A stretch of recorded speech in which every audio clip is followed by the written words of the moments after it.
poucas palavras. Um olhar sobre o mundo, a vida e a sociedade, à luz da Palavra de Deus, com Augustus Nicodemos. Queridos, bem-vindos a mais um programa Em Poucas Palavras. Eu sou Natsan Matias, estou aqui com o nosso comentarista, pastor Augustus Nicodemos. Muito obrigado pela sua audiência. Pastor Augustus, como vai hoje? Tudo bem? Tudo bem, Natsan Matias, graças ao nosso bom Deus. Feliz por gravar mais um programa Em Poucas Palavras e quero saudar aqui os nossos ouvintes com a paz do Senhor Jesus. E vamos então à pergunta de hoje, que vem lá de Bauru, já.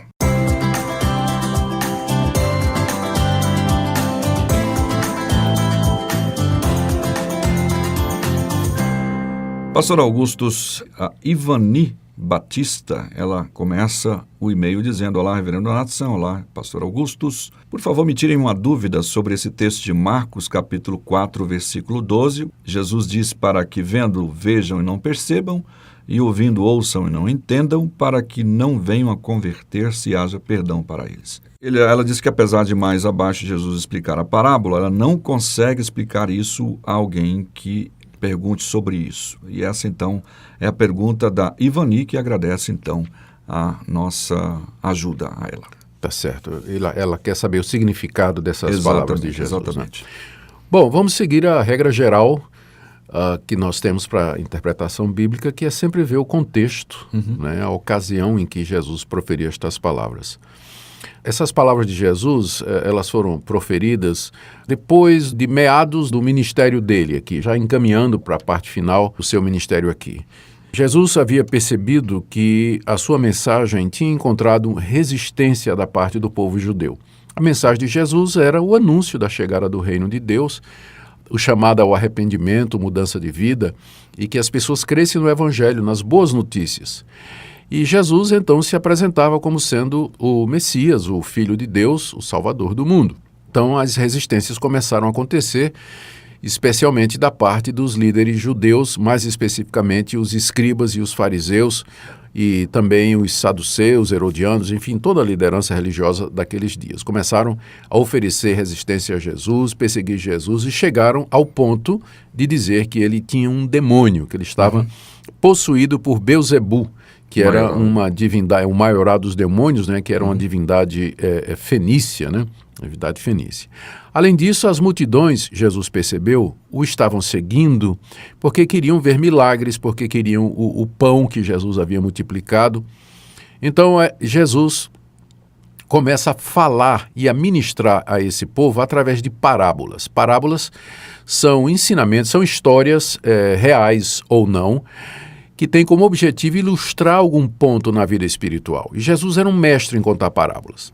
E quando ele começou a contar parábolas, não é, no seu ensino, os discípulos ficaram sem entender. Né? Disseram: mestre, por que o senhor está ensinando agora? Por que o senhor está contando ou falando a respeito do reino de Deus, contando essas parábolas ao povo? E a resposta de Jesus foi essa daí, dizendo que ele está falando em parábolas para que eles ouçam e não entendam, vejam e não enxerguem, para que eles não se convertam e para que então sejam perdoados e sejam salvos, não é? E os discípulos devem ter ficado muito curiosos, né, e perplexos, né, com isso aí.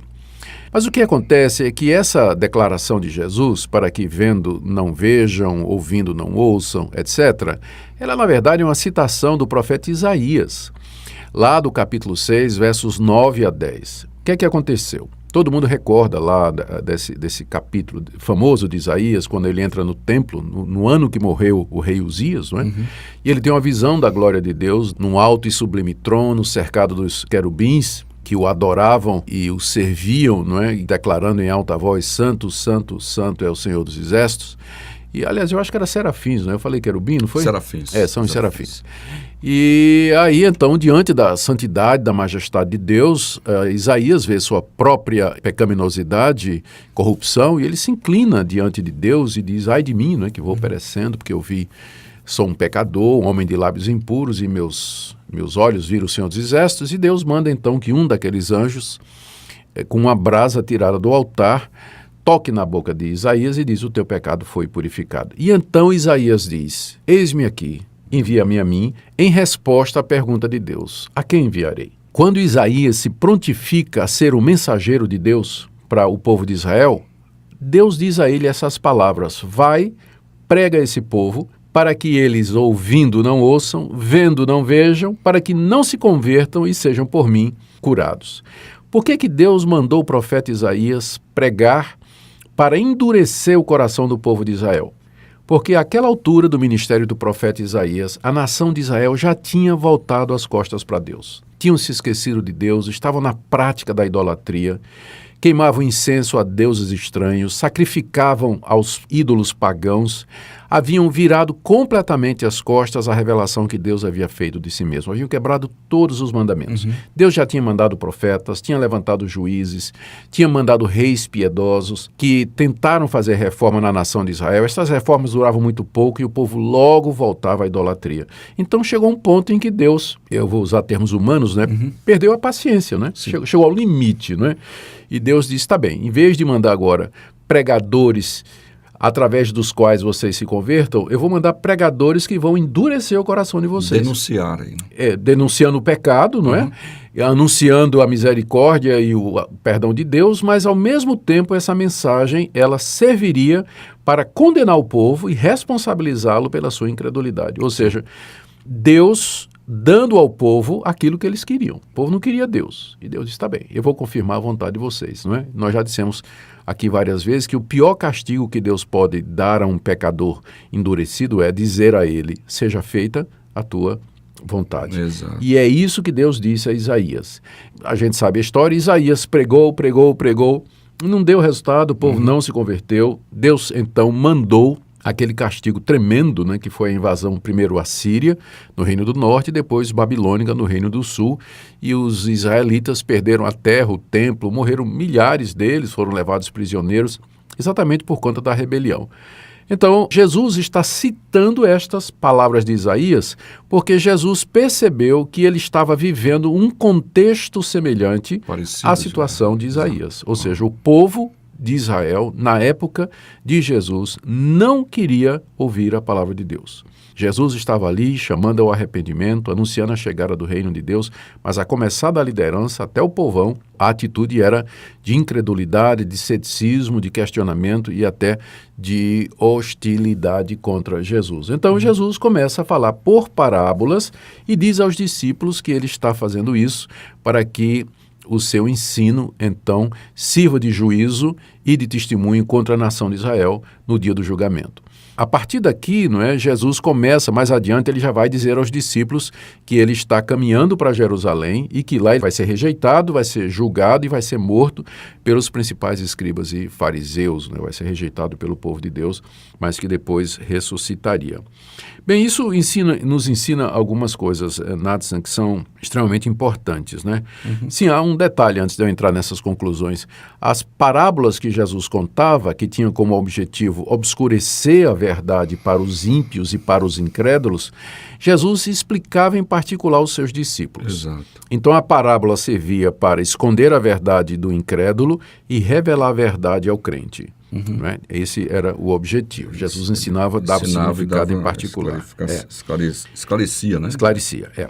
Agora vamos então tirar algumas lições para nós, não é? O que é que isso significa? A primeira delas, eu já disse, é que Deus é paciente até um ponto. Se o pecador insiste nos seus maus caminhos, endurece o seu coração, despreza todas as oportunidades que Deus lhe dá, pode chegar o momento em que não há volta. Deus já entrega aquela pessoa aos desejos e às emoções e intenções do seu próprio coração e, como resultado, a pessoa se afunda cada vez mais naquela atitude de incredulidade, de endurecimento, a ponto de que não quer, não deseja e não tem a menor intenção de se arrepender e de voltar para Deus. Nós temos na Bíblia alguns exemplos de Deus fazendo isso. Não é só esse caso de Isaías e o caso de Jesus, não é? Com a liderança da sua época. Mas, por exemplo, o apóstolo Paulo, em Romanos capítulo 1, quando ele descreve a situação dos pagãos, ele diz que Deus primeiro se revelou às nações através da natureza, que os povos pagãos rejeitaram a revelação de Deus na natureza, adorando a criatura em vez do Criador. Exato. E como resultado, Deus os entregou às suas próprias paixões e os desejos do seu próprio coração. 3 vezes Paulo usa a expressão em Romanos 1, Deus os entregou, Deus os entregou, Deus os entregou, nos versículos 24, 26 e 28. Ou seja, quando a pessoa persiste no pecado, na dureza do seu coração, vai chegar uma hora em que o castigo dela vai ser simplesmente que Deus vai abandoná-la à sua própria sorte e às coisas que ela preferiu e optou. Há uma outra ocasião em que nós encontramos o mesmo princípio, está lá no que Paulo escreveu aos Tessalonicenses, no capítulo 2, quando ele diz assim que porque as pessoas rejeitaram o amor da verdade para serem salvos, Deus então manda a operação do erro para que eles creiam na mentira. Que coisa terrível. E forte, não é, Nathan? Deus, se a pessoa rejeita o amor da verdade, ou seja, aquela verdade que provém do amor de Deus, de um Deus amoroso, que é que Cristo morreu pelos nossos pecados, se deu na cruz para nos redimir de toda iniquidade, se a pessoa vai rejeitando aquilo, vai ouvindo, rejeitando, endurecendo o coração, uma hora dessa, Deus agora, em vez de mandar a verdade, Deus manda o erro. Deus permite que a pessoa seja iludida por um falso profeta, por um falso ensinamento, a pessoa vai seguir uma seita, vai cair nessas ideias loucas aí da nova era, religiões esotéricas, e por aí vai, já como castigo de Deus, né? Já como castigo de Deus. Deixa-os seguir os seus próprios caminhos, né? Muitas vezes iludidos por esses falsos profetas. Isso. Agora, se Deus não guardasse os verdadeiros crentes, os que têm fé em Jesus Cristo, nós também haveríamos de cair. Mas é isso que a Bíblia chama, né, da perseverança dos santos, né? Ou seja, aqueles que são de Cristo, eles vão perseverar na verdadeira fé até o fim, porque Deus vai preservá-los de cair no erro, de seguir a mentira, de seguir esses líderes desonestos e gananciosos que querem simplesmente enganar as pessoas. Mas então, voltando agora à pergunta da nossa ouvinte, Ivani, a resposta que nós lhe damos. Aquelas palavras de Jesus eram uma explicação que ele deu aos seus discípulos porque que ele estava falando em parábolas. Era exatamente porque havia chegado ao ponto em que a nação de Israel não queria receber o Messias, não cria na mensagem de Jesus, e Jesus então os entrega aos seus próprios desejos. E fica um alerta para nós, não é? Porque é o mesmo Deus. É o mesmo Deus. De ontem, hoje e eternamente. Enquanto o senhor estava falando, eu estava lembrando aqui de Lucas 2, quando Simeão, né, recebe Jesus nos braços, e tem uma frase que eu acho que coopera com isso aí. Simeão abençoou, né, a Jesus, o menino Jesus, disse a Maria, mãe do menino, esse menino está destinado tanto para a ruína como para levantamento né, de muitos em Israel. Exatamente. E foi isso mesmo que Jesus se tornou. Né? Muitos se arruinaram, né, porque o rejeitaram, mas outros, embora poucos, né, foram exaltados e levantados porque creram nele como o Filho de Deus, o Salvador do mundo. Amém. Graças a Deus por isso. Obrigado, então, Ivani, pela sua pergunta. Ficamos felizes em poder atender você e, através da sua pergunta, pudemos responder também, certamente, a dúvida de outros ouvintes com essa mesma questão. Muito obrigado pela audiência de todos vocês. Lembrem do ponto mais importante do programa de hoje.